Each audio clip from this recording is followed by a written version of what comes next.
ASN ini juga sebagai individu ini punya hak yang sama gitu. Tapi tentunya kalau saya beranalogi kan seperti ini. Kalau bicara ASN ini seperti halnya kita ngopi di pinggir jurang. Nah, artinya ketika kita ngopi di pinggir jurang, potensi untuk istilahnya masuk ke jurang ini lebih besar ketimbang kita ngopi di kejauhan kan gitu. Nah, walaupun mungkin secara aturan ini juga tidak ada larangan, apalagi kalau istilahnya katanya sih dalam pemberitaan Mendagri katanya sudah menyampaikan bahwasannya asal bersikap pasif lah kan gitu.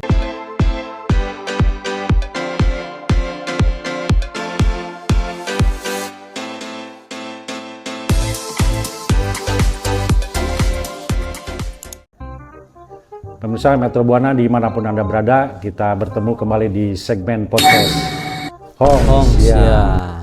Saya Dadang Metro bersama narasumber Ketua KPUD Kabupaten Subang, Kang Abdul Muhi. Selamat sore, Kang Abdul Muhi. Sore, Kang. Siap. Ini Hamin berapa nih? Pas mau penetapan?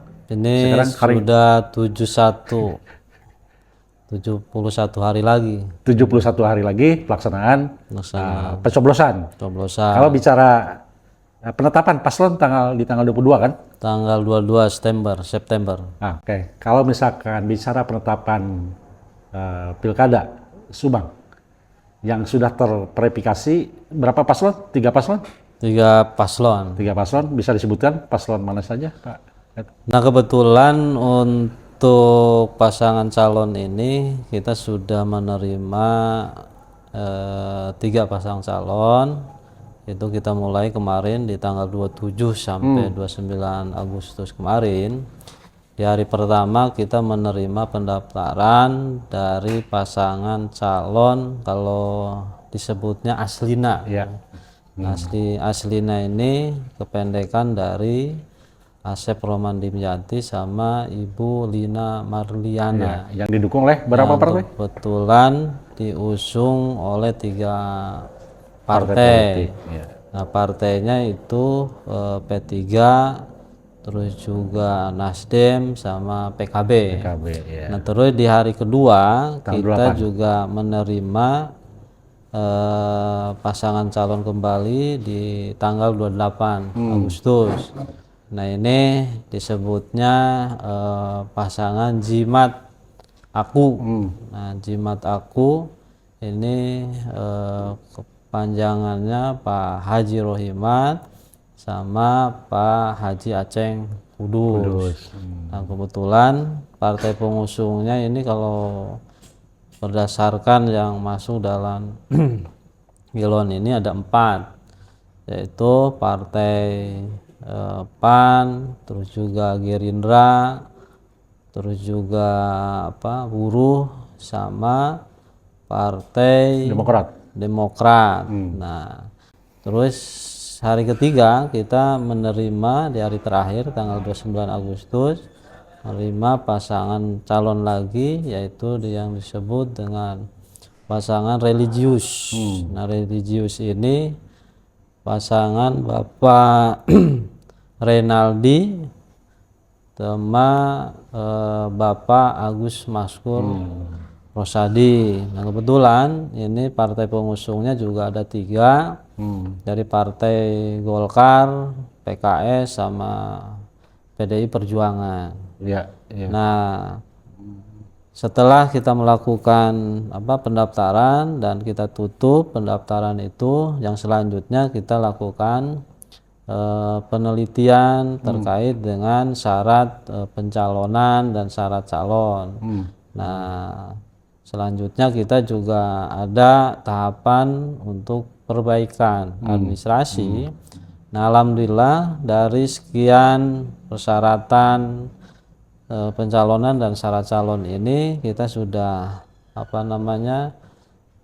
sudah umumkan secara administrasi, ini sudah lengkap ketiga pasangan calon tersebut, Ya. termasuk pemeriksaan kesehatan dari ketiga pasang calon yang kebetulan pemeriksaannya itu dilaksanakan di Rumah Sakit Hasan Sadikin. Nah, dari pemeriksaan tersebut tim dokter pemeriksa sudah mengeluarkan surat keputusan yang menyatakan dari ketiga pasang calon ini dianggap mampu secara jasmani dan rohani untuk menjadi pasangan calon bupati dan wakil bupati, dan juga dilakukan pemeriksaan terkait dengan narkoba dan psikotropika. Nah, dan dinyatakan juga negatif.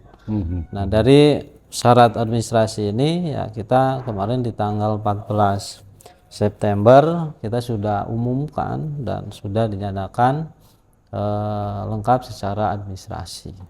Nah, selanjutnya setelah kita umumkan, nanti kita di tanggal 22 September kita akan lakukan penetapan terkait dengan calon atau pasangan calon untuk peserta pilkada bupati dan wakil bupati tahun 2024 di Kabupaten Subang. Di tanggal 22 September penetapan. Ya, tanggal 22 September penetapan. Lanjut ke persoalan setelah penetapan. Penomoran, undian, penomoran. Kapan dilaksanakan, kemudian desainnya seperti apa nanti? Nah, terkait dengan setelah dilakukan penetapan, yang insya Allah sehari setelahnya kita akan melaksanakan di tanggal 23 September, kita akan melaksanakan pengundian nomor urut dan penetapan nomor urut. Nah, insya Allah kita akan laksanakan di tanggal 23 September di kalau kita rencana jam 10 lah, jam 10 pagi kita laksanakan pengundian dan penetapan nomor urut. Yang selanjutnya di siang harinya kita juga lanjutkan dengan deklarasi damai. Nah, deklarasi damai ini tentunya akan banyak yang terlibat di samping pasangan calon, peserta, juga Forkopimda, termasuk juga unsur-unsur ASN, tokoh masyarakat, OKP, Ormas, termasuk juga penyelenggara dalam hal ini Badan Edok baik di tingkat PPK maupun tingkat PPS. Nanti kita akan hadirkan pada saat deklarasi damai itu juga buat pernyataan netralitas terkait dengan rencananya TNI Polri dan ASN tersebut. Nah, sebetulnya di tanggal 22 setelah kita melaksanakan penetapan calon, kita juga di sore harinya kita juga akan melaksanakan kegiatan doa bersama dan istighosah. Jadi sebelum kita melaksanakan pengundian juga deklarasi damai, sehari sebelumnya kita sore hari yang rencananya kita akan melaksanakan doa bersama tokoh agama dan tokoh masyarakat, alim ulama di lokasi yang sama. Ya. Terkait Kalau lokasinya di mana nih, Ketua? Nah, rencananya kalau berdasarkan rapat sementara kita rencananya itu di Gor Gotong Royong. Jadi rencananya kita ini akan melaksanakan pertama kegiatan pengundian dan penetapan nomor urut itu di Gor Gotong Royong. Di indoor ya? Indoor. Nah, terus yang selanjutnya pelaksanaan dengan hari yang sama kita laksanakan kegiatan deklarasi damai ini di outdoor, di lapang Pelangi kalau Pelangi, ya. biasa masyarakat menyebutnya di dekat lapang Bintang berarti kan. Nah, rencananya kita di outdoor untuk pelaksanaan deklarasi damai.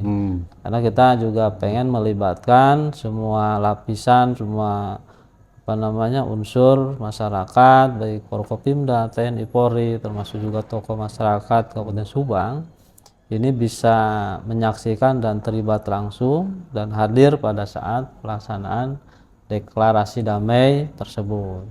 Dalam deklarasi damai tersebut ada lagi tadi deklarasi apa?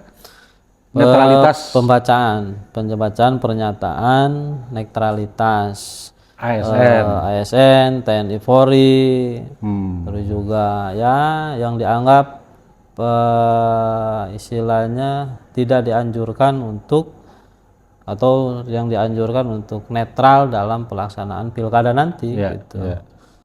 Termasuk juga mungkin BUMD ataupun yang lainnya, gitu. Kita akan coba meramu kegiatan tersebut supaya nanti pelaksanaan pilkada ini penuh dengan kepercayaan masyarakat terhadap pelaksanaan ini, tidak ada keterlibatan atau intervensi dari pihak-pihak yang dianggap istilahnya secara undang-undang, secara aturan ya harus netral, juga dilarang terlibat langsung ke politik praktis lah kan gitu.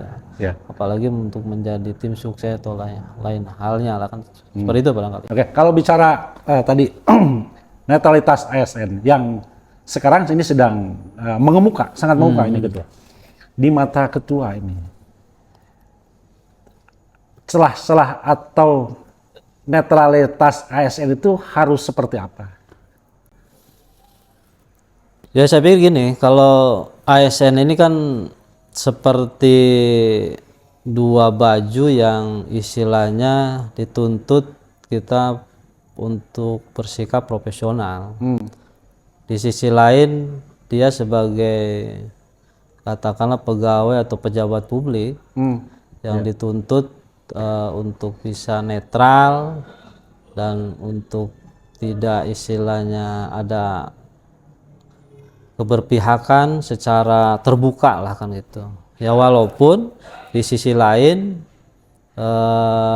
ASN ini juga sebagai individu ini punya hak yang sama gitu. Artinya punya secara hak memilih. punya hak memilih.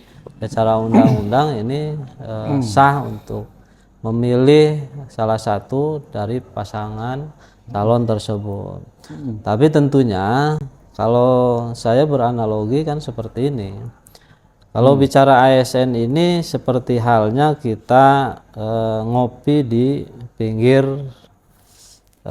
jurang. Nah, artinya ketika kita ngopi di pinggir jurang, potensi untuk istilahnya masuk ke jurang ini lebih besar ketimbang kita ngopi di kejauhan kan gitu. Nah, artinya kan dalam artian ini lebih baik menghindari, walaupun mungkin secara aturan ini juga tidak ada larangan, apalagi kalau istilahnya katanya sih dalam pemberitaan Mendagri katanya sudah menyampaikan bahwasanya asal bersikap pasif lah kan gitu, atau menyaksikan. Tapi kan tentunya gini, kalau saya berpendapat banyak cara atau banyak cara yang lain untuk menyaksikan keterkaitan dengan atau ingin tahu visi misi pasangan calon tersebut. Apalagi di zaman sekarang ini kan banyak media-media atau teknologi yang sifatnya bisa membantu menggali sisi-sisi atau profil pasangan calon tersebut, bisa melalui media sosial, media-media resmi tentunya, termasuk juga channel atau media sosial resmi dari KPU kan gitu. Ya tentunya gitu, terkait dengan sumbernya ini juga harus jelas gitu. Jangan sampai ketika berbicara pemberitaan, ketika berbicara informasi ini juga kita harus memperhatikan dari mana, media mana, terus juga sumbernya resmi ataupun tidak. Jangan sampai ini kita juga terjebak, terprovokasi oleh pihak-pihak yang istilahnya tidak bertanggung jawab dengan menggunakan media-media resmi yang istilahnya boleh dikatakan tidak resmi lah kan. Saya pikir itu terkaitan dengan ASN ini. Kalau misalkan walaupun soal nanti implementasi teman-teman ASN seiring dengan pelaksanaan pilkada di tahapan mungkin awal kampanye kan itu. Ini wilayah KPU ada nggak untuk hal-hal yang mungkin bisa memberikan sumbangsaran kepada kalangan ASN. Seperti halnya walaupun ini mungkin wilayahnya wilayah Bawaslu. Kan itu, ini kan wilayah Bawaslu terhadap pelanggaran atau Gapkum. Kan itu. Nah, wilayah KPUD ini sebagai penyelenggara ada nggak syarat-syarat untuk baik peserta pemilu maupun masyarakat pemilih, tentunya dalam ini masyarakat. Jadi paling gini Kang Haji, terkaitan dengan kepentingan kita dalam hal ini KPU dan jajaran ke bawahnya baik di EDOK, PPK dan PPS ini kan kita berkepentingan bagaimana pelaksanaan pilkada ini bisa berjalan secara kondusif. Ya. Berarti kan ini harus ada upaya-upaya dari pihak kita, dari penyelenggara untuk bagaimana mengkondusifkan, menjaga kondusivitas ini. Saya pikir juga caranya adalah salah satunya adalah bagaimana kita istilahnya memberikan penyadaran atau kesadaran dari semua pihak, dalam hal ini ASN, kalau seandainya memang terkait dengan netralitas ASN ini menjadi isu yang berkembang yang sehingga menjadi suasana yang gaduh dan tidak kondisif, ya saya pikir sedini mungkin kita coba mengantisipasi hal tersebut.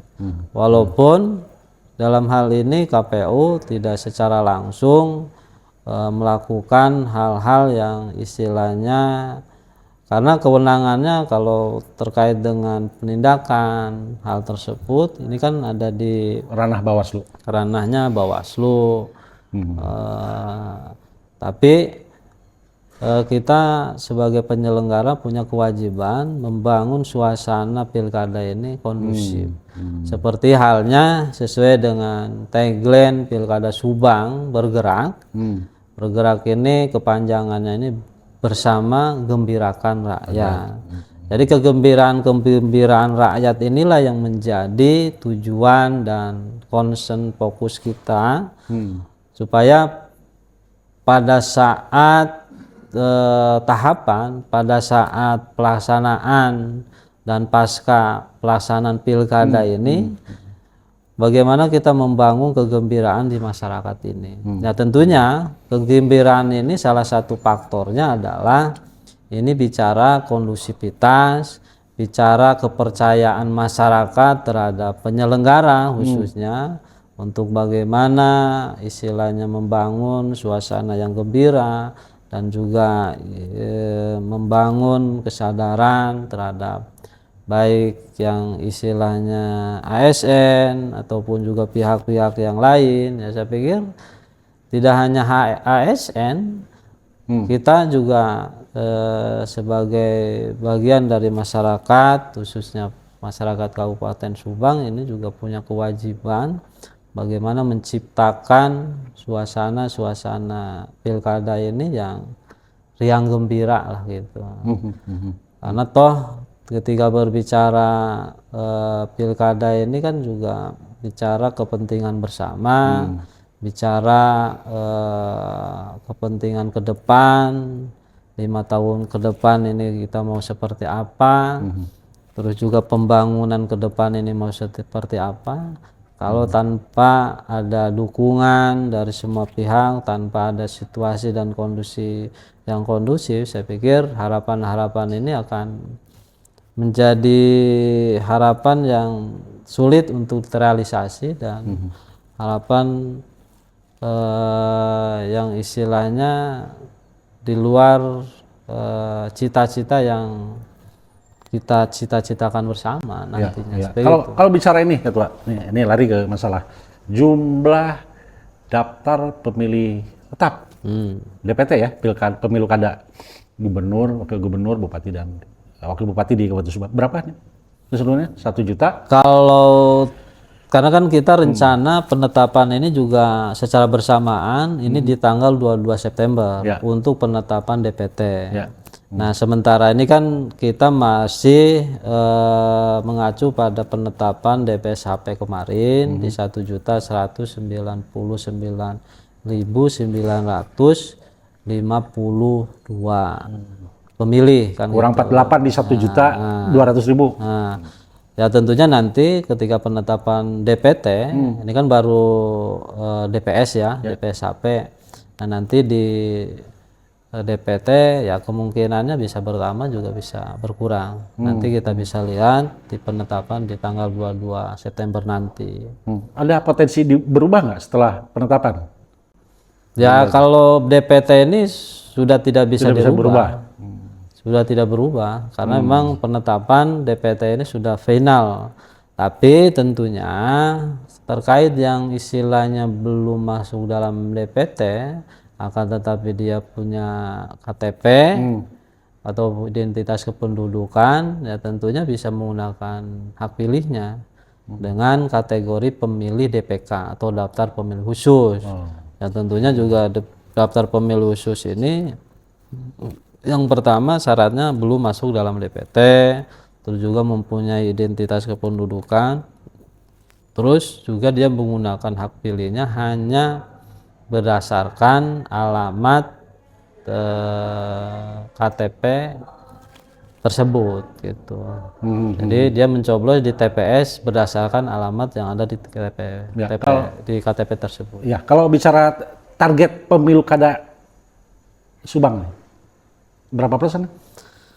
Kalau kita menargetkan untuk Pilkada 2024 ini di tanggal 27 November nanti kita menargetkan 80%. 80% tingkat partisipasi pemilih. Pemilih. Berarti kalau dikorelasikan dengan 1 juta 190.052, berarti dianggap berapa itu? Ya kurang lebih 900-an lah. 900.000. 900 ya 900-an. Kemudian desain nanti kegiatan kampanye akan dimulai tanggal berapa? Desain untuk kegiatan kampanye berdasarkan PKPU 2 jadwal dan tahapan pilkada ini kan ini 3 hari setelah penetapan. 3 hari setelah berarti penetapan. tanggal 25 September kita sudah mulai tahapan kampanye dan nanti kita akhiri di tanggal 24 November nanti, dari 3 hari sebelum pemungutan suara. Jadi masa tenangnya 3 hari sampai hari tanggal 27 November. Ya. Baik. Kemudian apa yang perlu disampaikan nih Ketua yang terakhir kepada tadi yang sekarang sempat tadi saya bilang bahwa mencuat isu-isu soal netralitas ASN. Mungkin Ketua bisa menyampaikan harapan dan himbauan-himbauannya nih terutama ke kalangan ASN. Ya paling saya mengingatkan saja keterkaitan dengan pelaksanaan pilkada ini kalau biasa di penyelenggara ini kalau saya meminjam perkataan ketua KPU, jadi bahwasanya pemilu pilkada ini arena konflik yang dilegalkan. Artinya bicara arena, bicara perlombaan, bicara istilahnya kompetisi atau kontestasi, ya tentunya pasti ditemukan yang namanya ada yang menang dan ada yang kalah. Ada yang istilahnya berbeda pendapat, ada yang memilih warna A, warna B, ada juga yang istilahnya berbeda dalam bersikap. Ya tentunya ini merupakan hal biasa ketika berbicara perlombaan itu. Dan terkait dengan kontestasi ini, masyarakat juga harus sadar bahwasanya pelaksanaan pilkada ini juga arena untuk bagaimana kita berlomba-lomba menyampaikan visi misi, menyampaikan gagasan. Jadi kita adu gagasan, bukan artinya dengan perbedaan ini menjadi pemicu untuk tidak kondusifnya pelaksanaan pilkada ini.